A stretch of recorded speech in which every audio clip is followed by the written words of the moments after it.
혹시 만약에 이렇게 저의 복장 때문에 좀 시험이 드신 분은 좀 이해해 주시기 바랍니다. 제가 미국에 와서 너무 잘 지내서 단 한 벌뿐이었던 정장이 자크들이 싸워서 네, 작아진 게 아니라 자크들이 싸워서 만나질 않아요, 제 허리에서. 네, 그래서 이렇게 왔습니다. 네, 우리는 누구나 다 이름을 갖고 있습니다. 그죠? 저는 승환이고 각자의 이름이 있습니다. 네, 이름이 없는 사람은 없지요. 보통 이렇게 부모님께서 이렇게 지어주실 때, 아, 우리 아이들, 우리 아들은, 우리 딸은 이렇게 되었으면 좋겠다 라는 마음을 담아서 이렇게 이름을 짓지요.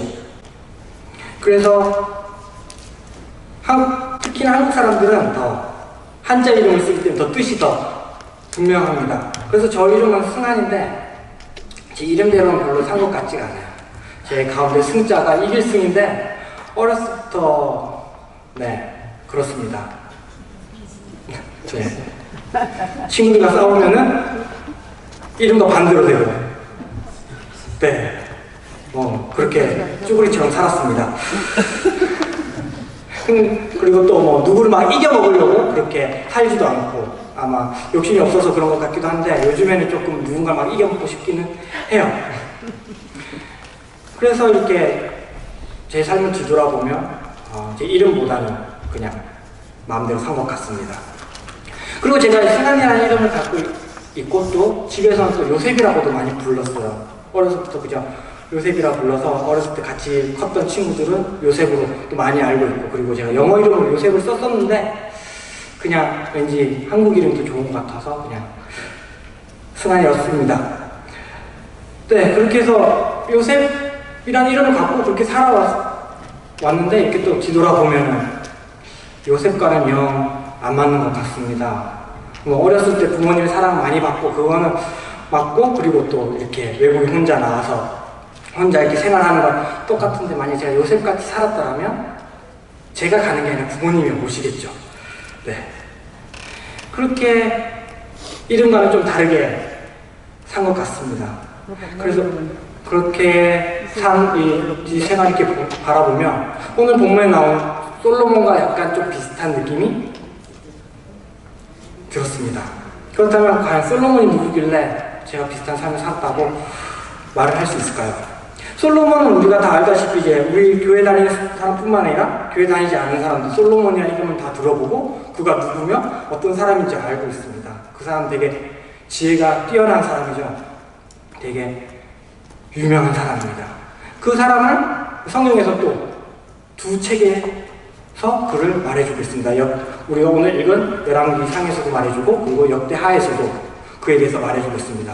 열왕기상에서는 반이라는 챕터를 활용해서 솔로몬에 대해서 이야기해주고 역대하에서는 3분의 1 가량 한 사람 이스라엘의 많은 왕들을 설명해주는데 솔로몬 한 명이구나 2분의 1, 3분의 1 엄청난 양을 할애해서 그를 설명해줍니다. 그만큼 중요하다는 것이겠지요.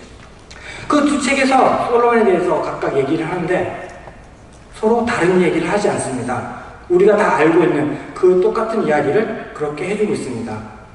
이 솔로몬이 이제 왕이 돼서 이렇게 우리가 다 아는 일천번제를 드리고 그 꿈에 하나님께서 나타나셔서 솔로몬아 너는 무엇을 원하니? 그러니까 솔로몬이 지혜를 원합니다. 하나님이 그래 그거 마음에 쏙 드는구나. 지혜 받고 영화 받고 보석까지 내가 너에게 주마. 그래서 그걸 다 받고 이제 원래 다시 지으려고 했던 성전을 솔로몬이 짓기 시작합니다. 7년 동안 열심히 짓습니다. 그 당시에 준비할 수 있는 최고의 물건들로 나무, 보석, 여러 가지 가장 값비싼 걸로 이렇게 만듭니다. 그렇게 만들고 이제 언약궤를 성전으로 옮기고 하나님의 영광이 가득 찬 그곳에서 솔로몬은 백성들 앞에서 하나님에 대한 영광을 얘기하고 그 다음에 기도와 축복을 하는 모습을 봅니다. 그 이후에 많은 열방들이 솔로몬의 그 지혜를 보기 위해서 그의 영광을 보기 위해서 그에게 옵니다. 그 중에 대표적으로 스바라는 여왕이 솔로몬을 찾아옵니다. 그리고 엄청난 재물을 선물로 또 줍니다. 그리고 솔로몬이 그렇게 잘 살다가 40년 동안 이스라엘을 치게 하고 그리고 죽습니다. 이것이 역대하에서 말해주고 있는 솔로몬입니다. 그리고 열왕기상에서는 이걸 그대로 또 말해주고 그 다음에 솔로몬이 잘못한 이야기를 말해주고 있습니다. 그 추가된 내용은 그가 성전을 짓고 13년 동안 자기의 집을 짓고 그리고 솔로몬 말년에 많은 부인들로 인해서 우상숭배에 빠져 이스라엘을 반으로 쪼개는 그런 내용이 열왕기상에 나옵니다.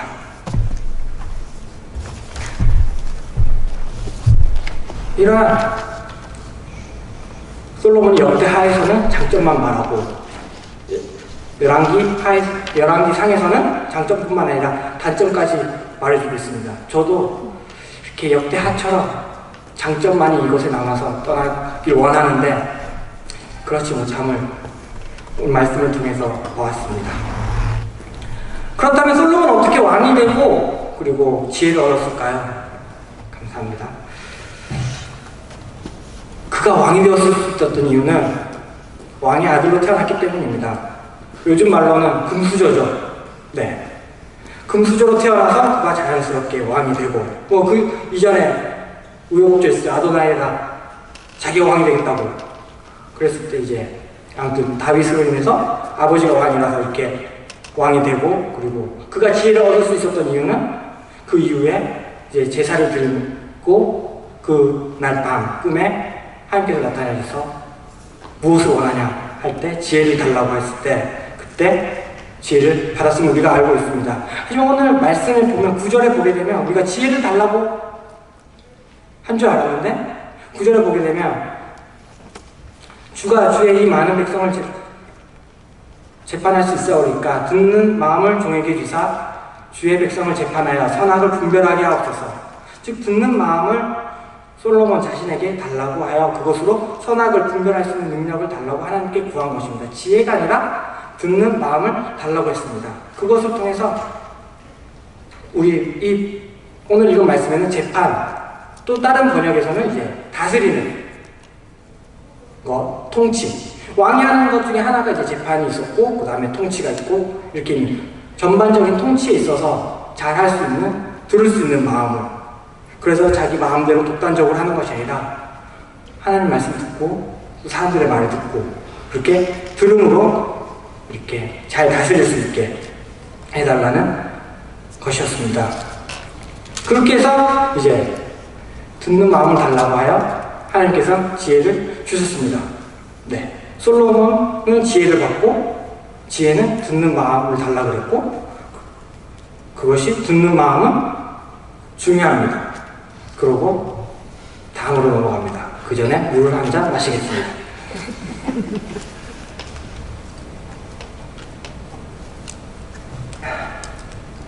이렇게 지혜를 얻고 난 다음에 그 다음 장 우리가 너무나 잘 알죠. 이제 창기의 아들을 재판한 겁니다. 네, 되게 우리가 알다시피 바로 재판하죠. 그 이후에 이제 잘 나라도 다스리고 잘 먹고 잘 사고 점점 커지고 부유해지고 그리고 4장 32절에 보게 되면 그가 이제 잠언을 지었다고 합니다. 한 3천까지 잠언을 말하고 훌륭한 말을 했다는 거죠. 그리고 노래도 1005편이나 지었다고 합니다. 우리가 읽고 있는 시편 뒤에 있는 잠언 그 책도 이제 솔로몬이 지었다고 말하고 있습니다.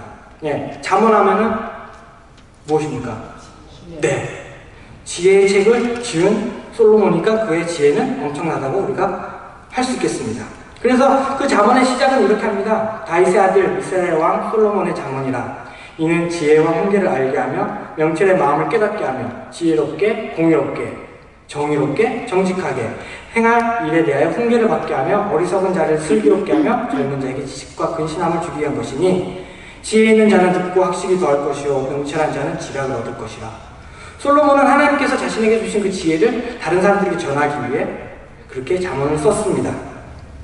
이렇게 지혜로운 왕 솔로몬은 아버지 다윗이 하고 싶었던 하나님 성전을 짓습니다. 아까도 말했다시피 가장 좋은 나무, 백향무, 지금도 치면은 모르겠습니다. 나무를 잘 모르니까. 그렇지만 금은 우리가 귀한 거 알죠. 은도 귀하고 많은 보석과 그리고 이 당시에는 금속 재련을 할 수가 없는데 많은 금속으로 그렇게 의리의리하게 하나님의 성전을 완공합니다. 그리고 그 이후에 솔로몬이 그 완공된 성전 앞에서 얘기하는 그 모습을 보게 되면 참으로 멋진 것을 알 수 있습니다.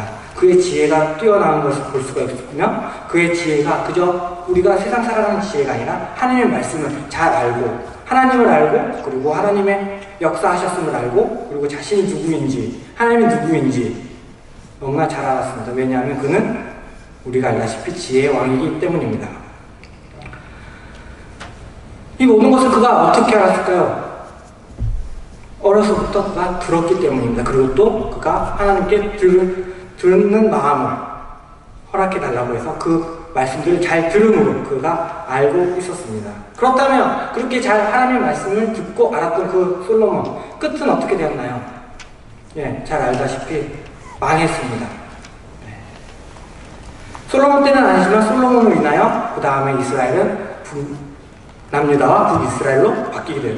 이게 나눠지게 됐죠. 이런 일의 이유가 성경에 나오기로 솔로몬의 많은 부인들로 인하여 솔로몬이 그 마음을 돌려 하나님으로부터 떠났기 때문이라고 말하고 있습니다. 11장 3절 4절을 보게 되면 솔로몬이 그 부인들을 사랑하였고 그의 나이가 많을 때에 그의 여인들이 그의 마음을 돌려 다른 신들을 따르게 하였으므로 왕의 마음이 그의 아버지 다윗의 마음과 같지 아니하여 그 하나님 여호와 앞에 온전하지 못하였다고 말하고 있습니다. 그가 노년에 여인들로 인하여 마음이 돌아졌다고 하고 있습니다. 이걸 읽을 때 우리는 솔로몬이 이제 늙어서 총명하지 못해서 이렇게 판단력이 흐려져서 이런 일이 일어났나? 라고 생각할 수가 있습니다. 하지만 그 바로 앞절 11장 2절에 보게 되면 여호와께서 일찍이 이 여러 백성은 1절에서 나오는 애굽, 모압, 암몬, 에돔, 시돈, 햇사람을 말합니다. 이 여러 백성에 대하여 이스라엘 자손에게 말씀하시기를 너희는 그들과 서로 통혼하지 말며 그들도 너희와 서로 통혼하게 하지 말라. 그들이 반드시 너희의 마음을 돌려 그들의 신들을 따르게 하리라 하였으나 솔로몬이 그들을 사랑하였더라. 하나님께서 일찍이 그들에게 그 이방 사람들과 결혼하지 말라고 분명히 말씀하셨습니다. 하지만 솔로몬은 일찍부터 이 말씀을 듣지 않았던 것이지요. 그리고 또 이것을 더 확실하게 알 수 있는 것은 오늘 읽은 본문의 3장 1절을 보게 되면 솔로몬이 애굽의 왕 바로와 더불어 혼인관계를 맺어 그의 딸을 맞이하고 다윗성에 데려다 두고 자기의 왕궁과 여호와의 성전과 예루살렘 주의 성 봉사가 끝나기를 기다리니라. 솔로몬이 왕이 된 다음에 결혼한 사람이 애굽의 왕의 딸이었습니다. 애굽은 우리가 알다시피 이스라엘이 종살이 하다가 하나님께서 건진 곳입니다. 그곳에서 멀리 떨어뜨린 그곳입니다. 그런 곳에 왕의 딸을 솔로몬은 아내로 취합니다. 그리고 그것뿐만 아니라 우리가 알다시피 부인과 첩을 합해서 1000명이나 그 옆에 두고 있는 모습을 봅니다. 하나님께서 일찍이 가까이도 하지 말라는 그 사람들을 가까이 하고 심지어 부인까지 삼았다는 것입니다. 솔로몬 왕이 많은 부인을 두는 것은 모세가 신명기에서 왕이 하지 말아야 할 것들을 말할 때 나옵니다. 신명기 17장 17절에 보게 되면 그에게 아내를 많이 두어 그의 마음이 미혹되게 하지 말 것이며 라고 말하고 있습니다. 솔로몬이 이 말씀을 듣지 않았습니다. 그리고 신명기에서 왕이 하지 말아야 될 여러 가지가 더 나옵니다. 그 중에 하나 그것들이 이제 병마를 많이 두지 말아야 할 것이다. 그리고 그것을 얻으려고 백성들을 애굽에 보내지 말아야 할 것이다. 그리고 자기를 위하여 은과 금을 많이 쌓지 말아야 할 것이다 라고 말하고 있습니다. 하지만 우리가 열왕기상을 읽어보면 솔로몬이 한 일을 살펴보면 성전을 짓는 일 외에 한 것은 다 이런 일입니다. 처음에 애굽 여자가 결혼했고 그 다음에 다른 이방 여자들을 1000명이나 거두고 말과 마병을 모으기 위해서 성까지 지어놓으며 거기다 모으고 그 다음에 금과 은을 많이 모아놓은 것을 우리가 볼 수 있습니다. 솔로몬이 이런 왕이었습니다. 네, 이런 솔로몬을 과연 하나님께서 모르셨을까요? 그렇지 않습니다. 오늘 본문 3장에 보게 되면 제사를 드리고 꿈에 하나님을 만나서 이제 하나님께 듣는 마음, 지혜를 달라 하고 그리고 하나님께서 모든 것을 주십니다. 그리고 그 주시면서 너는 너 이후로도 앞으로도 그 누구도 너랑 비교할 수 없을 만큼 너는 부유하게 될 것이다 라고 말하면서 14절에서 내가 만일 내 아버지 다윗이 행한 것 같이 내 길로 행하며 내 법도와 명령을 지키면 내가 또 내 날을 길게 하리라 라고 말하고 있습니다. 그 지혜를 주시면서 그 듣는 마음을 허락하시면서 동시에 그에게 경고를 하십니다. 너 내가 말한 그것들을 다 지켜서 행해라. 이것뿐만 아니라 다른 곳은 6장에서도 말씀하시고 9장에서도 말씀하십니다. 내가 내 명령을 다 지켜서 행하면 내 아버지 다윗과 같이 내가 한 말 가운데 거하고 그 가운데 있으면 내가 너를 버리지 않겠다. 하지만 그렇지 않은 경우에는 내가 너가 지은 이 아름다운 성전이라도 내가 다 무너뜨리고 너의 이스라엘을 흩어버리겠다고 말하고 있습니다. 하나님께서는 솔로몬을 만날 때마다 이렇게 경고해 주셨습니다. 이러한 경고를 받은 솔로몬은 어떻게 했을까요? 네, 경고를 받으면 이러면 안 되겠구나. 마음을 다잡고 잘 지켜야겠다. 이렇게 해야 되는데 솔로몬은 그렇게 하지 않았습니다. 솔로몬은 이런 경고들을 가볍게 무시했습니다. 그리고 더 흥미로운 일을 그 뒤에 합니다. 역대하 8장에 보게 되면 그 전에 이제 솔로몬이 애굽 여자 왕의 딸과 결혼해서 다윗성에 묵습니다. 다윗성에 머물게 하면서 이제 성전을 짓고 그리고 자신의 궁을 건설합니다. 그리고 그것이 다 완성되었을 때 그 부인을 자신의 궁으로 데려옵니다. 그 부인을 다윗성에서 옮길 때에 그 이유를 역대하 8장에서 말해주는데 그 이유가 내 아내가 이스라엘 왕 다윗의 왕궁에 살지 못하리니 이는 여호와의 궤가 이른 곳은 다 거룩함이니라 하였더라 라고 말하고 있습니다. 그 한마디로 그곳은 거룩하기 때문에 너는 거룩하지 않은 애굽의 딸은 거기 있을 수 없다. 그러니 거기서 나와 조금 덜 거룩한 곳에 내 궁전에 가자 라는 말입니다. 네, 이게 말이 될까요? 하나님 성전에 하나님의 궤가 있으니까 그곳은 거룩하고 그곳과 떨어진 나의 집은 괜찮을까요? 과연? 이스라엘은 하나님의 백성으로 불린 사람입니다. 그리고 그것을 잘 알고 있는 솔로몬입니다. 왜냐하면 우리가 알다시피 그는 지혜로운 사람이었기 때문입니다. 그런데 지금 한 이 행동은 과연 지혜로운 행동일까요? 그렇지 않습니다. 그건 전혀 지혜롭지 못한 행동입니다. 그는 그렇다면 왜 지혜가 있으면서 지혜롭게 행동하지 못했을까요? 아까도 말씀드렸다시피 듣는 마음이 지혜라고 했습니다. 솔로몬이 하나님께 듣는 마음을 달라고 했을 때 하나님께서 지혜를 주셨고 그런 게 지혜가 듣는 마음에서 나타나며 그리고 듣는 마음이 없다는 것은 지혜가 없다라는 것입니다. 이게 무슨 말이지? 라는 생각을 좀 헷갈릴 수 있습니다. 이것이 어떻게 쉽게 말하면 우리가 말을 듣다 라는 말을 찾습니다.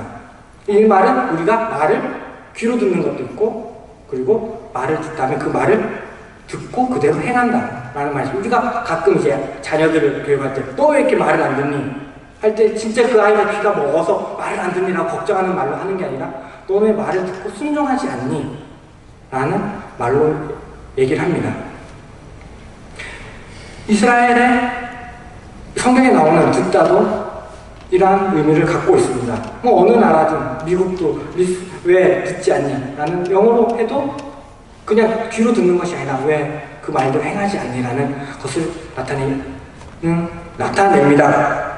그러기에 이렇게 듣는 마음이 없어졌다라는 것은 순종하지 않는다라는 것을 말합니다. 지혜에 순종을 해야 그 지혜가 나의 것이 되는데 순종하지 아니함으로 지혜가 없어지는 것입니다. 그렇기 때문에 솔로몬이 하나님의 지혜에 순종하지 않아서 역대하 8장에서 지혜 없는 자의 행동을 하고 있는 것입니다. 그렇다면 정말 지혜가 솔로몬에게서 사라졌을까요? 그렇지 않습니다. 지혜는 항상 솔로몬과 함께 있었습니다. 열왕기상 10장 24절을 보게 되면 온 세상 사람들이 다 하나님께서 솔로몬의 마음에 주신 지혜를 들으며 그의 얼굴을 보기 원하여 라고 말하고 있습니다. 하나님께서 솔로몬에게 지혜를 주시며 솔로몬은 그것을 다른 사람들에게 전해주었습니다. 그것의 대표적인 것이 잠언입니다. 잠언을 통해서 우리에게 지금도 계속 이렇게 하지 마라 저렇게 하지 마라 하고 있지만 정작 솔로몬은 그것을 하나도 행하지 않는 것을 우리가 볼 수 있습니다. 솔로몬은 잠언에서 하나님의 하나님께서 주신 지혜의 말로써 하나님의 계명을 지키며 말씀을 지키며 그리고 음녀를 피하고 여호와를 경외하라고 말하고 있습니다. 하지만 그를 보면 음녀를 피하라고 말한 그 자신이 천명에 대한 여자를 자신의 집에 놔두고 같이 살고 있는 모습을 보면서 같이 살면서 너희는 음녀를 조심해라 라고 말하고 있습니다. 그리고 아까 말씀드렸죠. 모세가 왕이 하지 말라고 했던 그렇게 계명을 줬던 마병을 모으지 말고 은과 금을 모으지 말라고 했는데 솔로몬은 말과 마병을 모으고 금과 은으로 방패를 많이 만들어 모은 것을 봅니다. 이렇게 보면 잠언을 솔로몬이 말했지만 다른 사람들 위해서 말했지만 그것은 지금 보게 되면 자신에게 하신 또 하나님의 경고의 말씀이었던 것입니다. 이러한 솔로몬의 모습을 보면 저와 너무나 닮아 있습니다.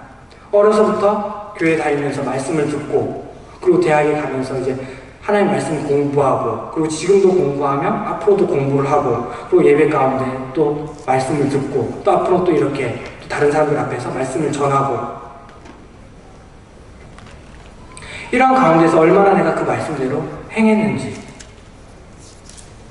다른 사람들에게 이렇게 하자 이렇게 하자 이건 하지 말자 라고 말을 했는데 나는 얼마나 그 말씀대로 살았는지 솔로몬과 같이 하나님께서 주신 지혜로 이렇게 이야기를 하면서 얼마나 그 말씀을 지켰는지 이렇게 오늘 말씀을 준비하면서 들어보게 되었습니다.